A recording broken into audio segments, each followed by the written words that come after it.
हर साल ना दुनिया के सारे देशों का एक तरह से इम्तिहान होता है।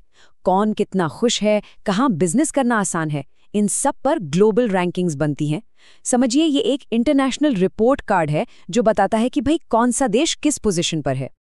अब इतनी सारी रिपोर्ट्स हैं, इतने सारे नंबर्स कि किसी भी देश की असली पिक्चर क्या है, ये समझना थोड़ा सा कंफ्यूजिंग हो सकता है ना? हर रिपोर्ट कहानी का एक अलग ही पन्ना खोलती है और सब मिलकर एक बड़ी सी पहेली बन जाती है। तो आज हम इसी पहेली को सुलझाने की कोशिश करते हैं। देखते हैं कि ये सारे नंबर्स, ये सारी रैंकिंग्स भारत के बारे में असल में क्या कहानी बयां कर रही हैं। चलिए इन आंकड़ों की दुनिया में थोड़ा और गहरा उतरते हैं और समझते हैं। चलिए इन नंबर्स की परतें खोलना शुरू करते हैं और शुरुआत सबसे ज़रूरी चीज़ से करते हैं, यानी लोग कैसे हैं और हमारा समाज कितना स्वस्थ है। तो सबसे पहले कुछ बड़े सोशल इंडेक्स पर नज़र डालते हैं। देखिए, एक है ह्यूमन डेवलपमेंट इंडेक्स, ये यूएनडीपी निकालता है और इसमें हेल्थ, एजुकेशन जैसी चीज़ें देखी जाती हैं। फिर है वर्ल्ड हैप्पीनेस रिपोर्ट और हाँ, ग्लोबल पीस इंडेक्स भी है जो बताता है कि दुनिया में कितनी शांति है। साथ ही वर्ल्ड प्रेस फ्रीडम इंडेक्स भी है। अब इन लिस्ट्स में ना स्विट्जरलैंड, फिनलैंड, आइसलैंड जैसे देश अक्सर टॉप पर रहते हैं, जो एक तरह से दुनिया के लिए बेंचमार्क सेट करते हैं। तो सवाल ये है कि इन सब में भारत कहाँ है?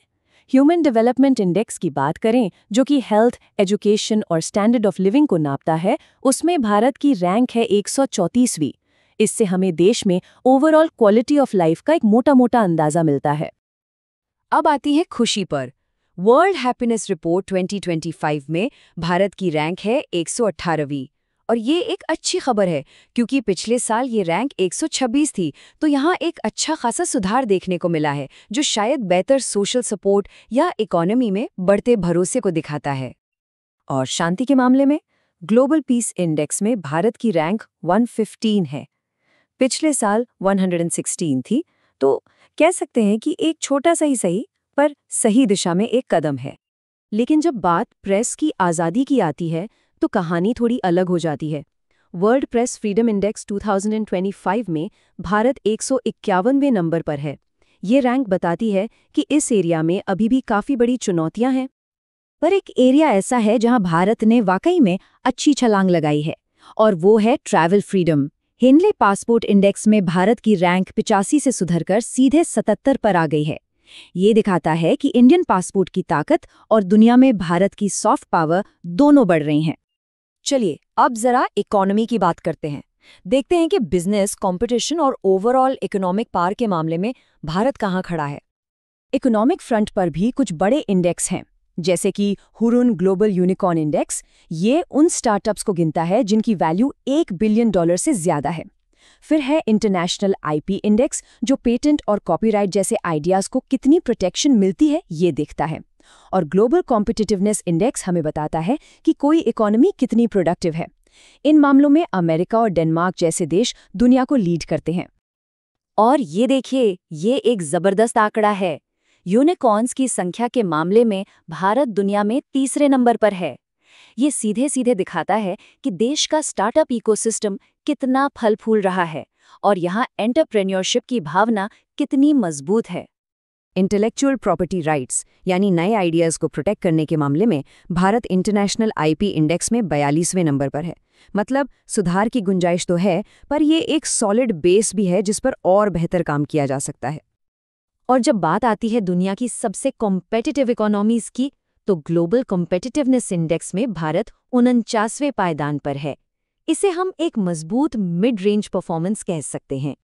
चलिए अब हम अपने आखिरी डेटा सेक्शन पर चलते हैं। इसमें हम बात करेंगे टेक्नोलॉजी, इनोवेशन और एनवायरनमेंट की। ये वो एरिया है जो किसी भी देश के भविष्य की दिशा तय करता है। तो इस फाइनल सेक्शन में हम भविष्य की बात करेंगे। हम देखेंगे ग्लोबल इनोवेशन इंडेक्स, जो बताता है कि नए आइडियाज़ और टेक्नोलॉजी में हम कहाँ हैं। फिर है क्लाइमेट चेंज परफॉर्मेंस इंडेक्स, जो एनवायरनमेंट को लेकर हमारी कमिटमेंट को ट्रैक करता है। और आखिर में ग्लोबल जेंडर गैप रिपोर्ट, जिससे पता चलता है कि जेंडर इक्वालिटी के मामले में हम कहाँ तक पहुँचे हैं। इनोवेशन के मामले में भारत काफ़ी मजबूत प्रदर्शन कर रहा है। ग्लोबल इनोवेशन इंडेक्स 2024 में हमारी रैंक 39 है।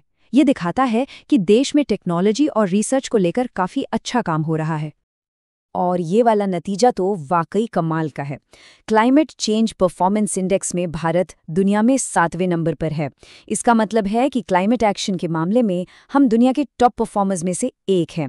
ये एक बहुत ही इम्प्रेसिव रैंकिंग है। हालांकि जब बात जेंडर इक्वालिटी की आती है तो यहाँ अभी भी एक लंबा सफर तय करना बाकी है। ग्लोबल जेंडर गैप रिपोर्ट 2025 में भारत 108वें नंबर पर है, जो साफ बताता है कि इस एरिया में लगातार मेहनत करने की जरूरत है। तो हमने इतने सारे अलग अलग नंबर्स देखे। अब चलिए एक कदम पीछे लेते हैं और इन सभी टुकड़ों को जोड़कर एक बड़ी तस्वीर बनाने की कोशिश करते हैं।